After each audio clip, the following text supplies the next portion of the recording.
Hello and welcome to all. आज से हम लोग पॉलिटी की एक नई सीरीज शुरू करने जा रहे हैं, जिसमें हम लोग पॉलिटी को टॉपिक वाइज कवर करेंगे हैंड रिटेन नोट्स के साथ। तो आज का हमारा पहला टॉपिक है संविधान सभा। इसमें हम सभी संविधान सभा की जो मांग हुआ था, संविधान का जो मांग हुआ था, फिर इसमें कितने महिला सदस्य, कुल सदस्य कितने थे, मुस्लिम लीग के कितने सदस्य, ये सब, और फिर जो जो अध्यक्ष है, उपाध्यक्ष है, इस सब के बारे में हम लोग जानकारी लेंगे। ठीक है, तो चलिए शुरू करते हैं संविधान सभा के बारे में पढ़ना। तो सबसे पहला भाग आता है इसमें संविधान सभा में, वो है संविधान की मांग। एक आता है संविधान की मांग और एक आता है संविधान सभा की मांग, दोनों अलग अलग है। ठीक है, तो इसको विस्तार से हम लोग जानते हैं। चलिए, संविधान की मांग, पहला है संविधान की मांग। तो जो संविधान की मांग है वो सर्वप्रथम किया था बीजे तिलक, बाल गंगाधर तिलक। कब किया था? तो 1895 में स्वराज बिल के जरिए। ठीक है, अब नेक्स्ट है सेकंड में कौन किया था? तो सेकंड में गांधी जी को बोल सकते हैं हम लोग, 1922 में। सेकंड में 1922 में गांधी जी ने किया था। ठीक, अब दूसरा भाग पढ़ते हैं, संविधान सभा। अब संविधान सभा की मांग किसने किया? तो संविधान सभा की जो मांग किया था वो है M N Roy. M N Roy कब किया था? 1934 में। ठीक, एम एन रॉय 1934 में किया था। अब उसी में एक चीज़ आता है, अंग्रेजों द्वारा जो संविधान सभा का जो मांग हुआ था उसको स्वीकार किसके जरिए किया गया था? इसे भी बोल सकते हैं। फिर कब कब अंग्रेजों द्वारा प्रयास, अगस्त प्रस्ताव, क्रिप्स मिशन। ठीक है, ये दो तरीका था अंग्रेजों द्वारा, जिसके जरिए हम लोग समझ सकते हैं कि हाँ, वो संविधान सभा के मांग को स्वीकार किए थे।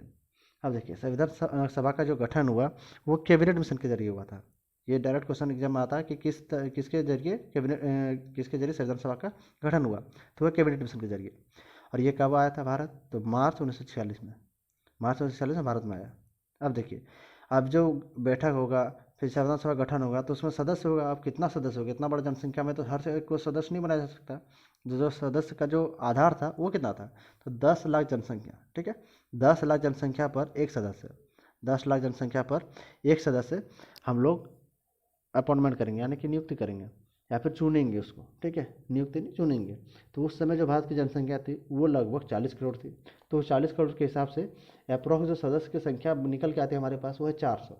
ठीक है, 400 कुल सदस्य निकल के आते हैं, जिसमें से 389 सदस्य ही भाग लिए थे संविधान सभा में। ठीक है, 300 भाग लिए थे या फिर 389 सदस्य कुल। ठीक, 389 सदस्य के बारे में हम लोग जानेंगे। 389 सदस्य में 296 जो थे वो थे अंग्रेजी भारत से, 296 जो थे वो थे हमारे अंग्रेजी भारत से, और 93 जो थे देसी रियासत से। ठीक ठीक है, अब 296 जो अंग्रेजी भारत से थे उसमें से 200 जो 92 है वो प्रांत से थे, और 4 जो है चीफ कमिश्नर से थे। ठीक है, 292 प्रांत और 4 चीफ कमिश्नर से थे। अब चीफ कमिश्नर जो होता है उसमें हम लोग को क्वेश्चन पूछ लिया जाता है कि पहला है अजमेर, मेरवाड़ा, बलूचिस्तान, कुर्ग और दिल्ली। इसमें डायरेक्ट इसका ट्रिक भी है, ABCD। ए से अजमेर, बी से बलूचिस्तान, सी से कुर्ग और डी से दिल्ली। ठीक है, ये डायरेक्ट पूछ लिया जाता है भी एग्जाम में।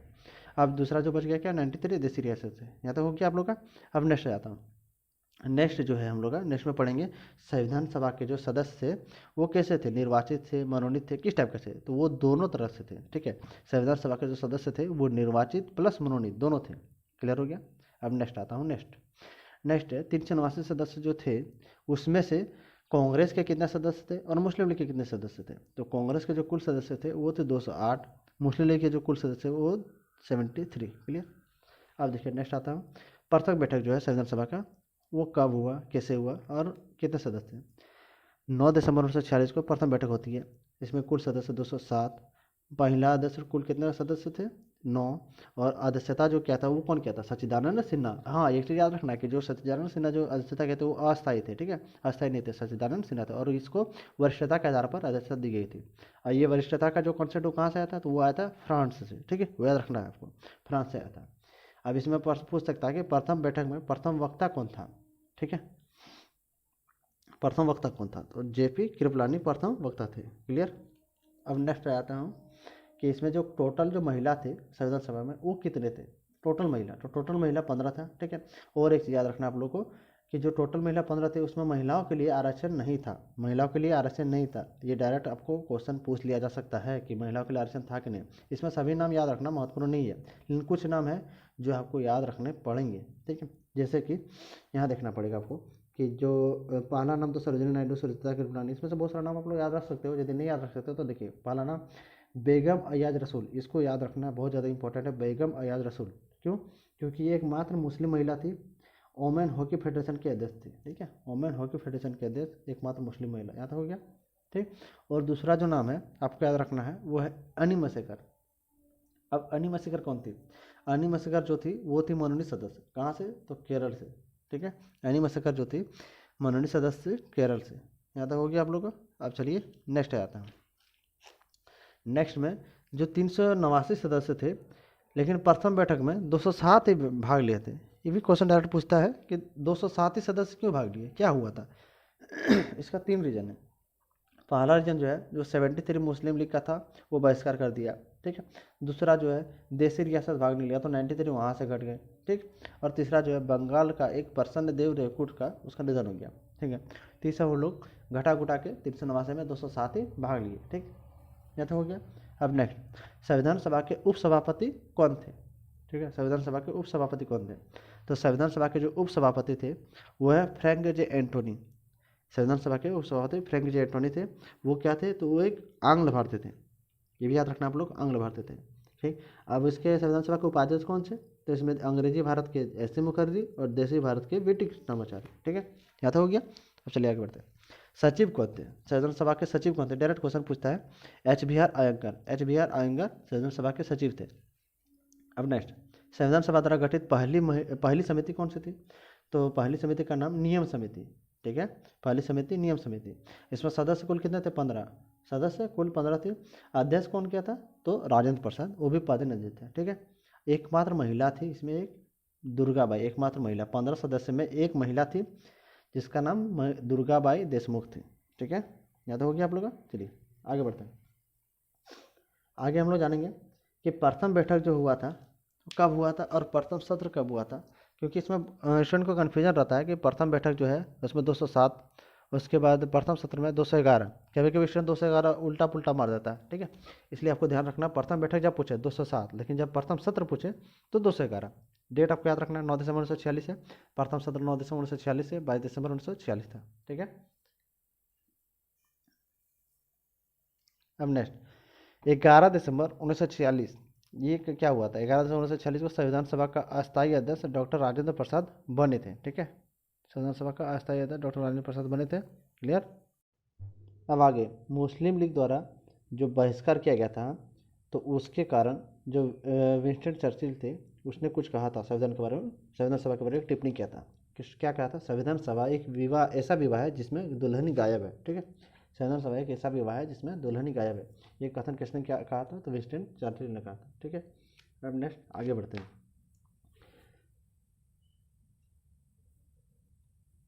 13 दिसंबर 1946 को उद्देश्य प्रस्ताव लाया गया था। किसके द्वारा लाया गया था? जवाहरलाल नेहरू द्वारा।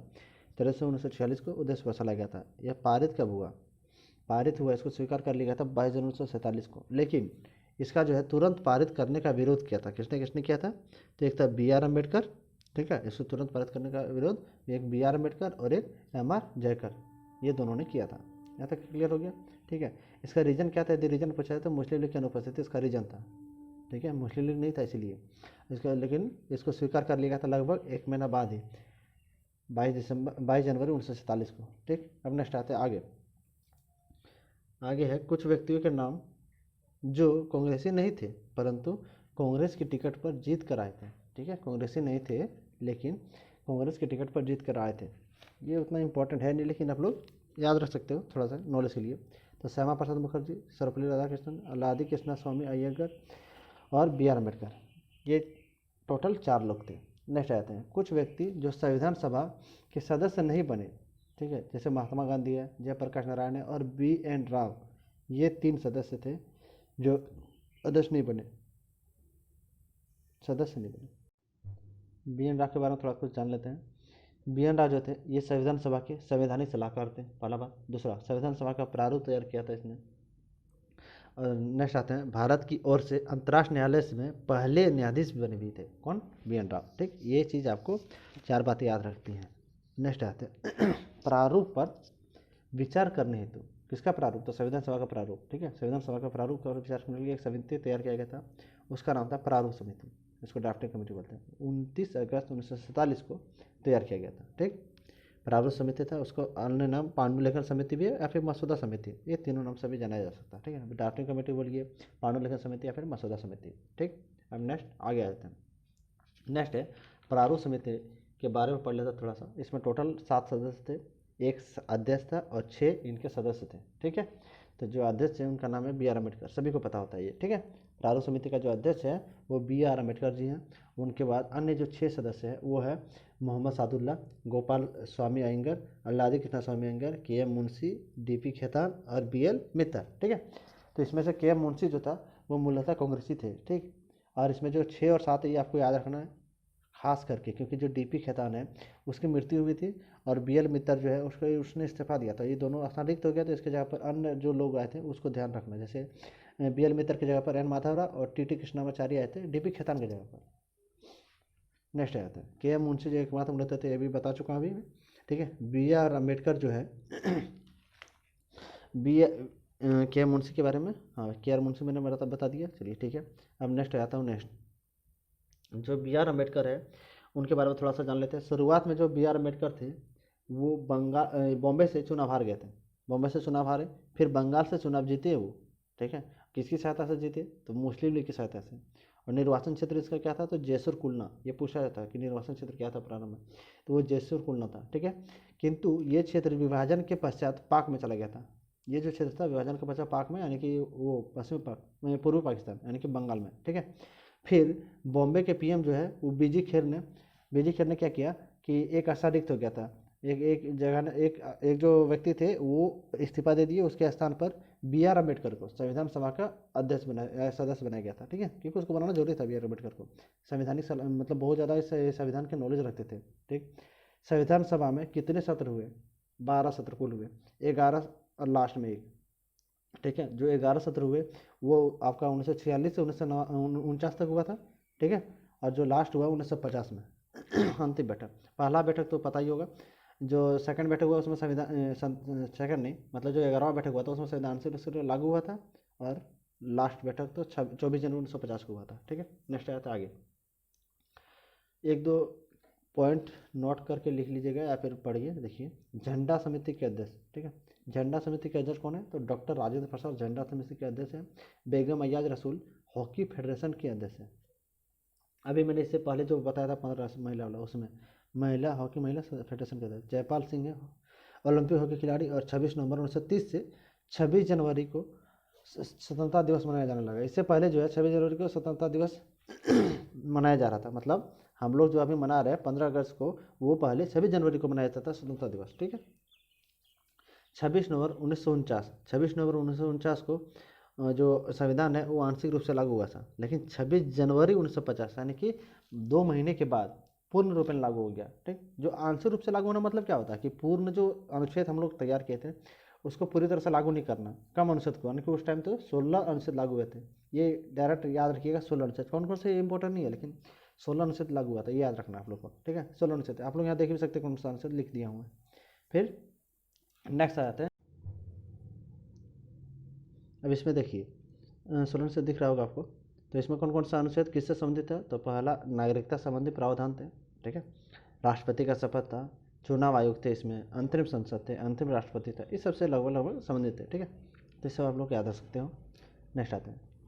इस कारण मतलब क्या? जो 26 नवंबर को संविधान लागू हुआ था आंशिक रूप से, उस कारण से विधि दिवस मनाया जा रहा है। किसके कारण से? लक्ष्मी मल सिंधवी के सुझाव पर 1979 से। ठीक है, 1979 से विधि दिवस। लेकिन 2015 से क्या हुआ? 2015 से 26 नवंबर को जो है विधि दिवस की जगह पर संविधान दिवस मनाया जाने लगा। क्लियर है? यहाँ तक आप लोग याद रख सकते हैं। मिलते हैं नेक्स्ट वीडियो में।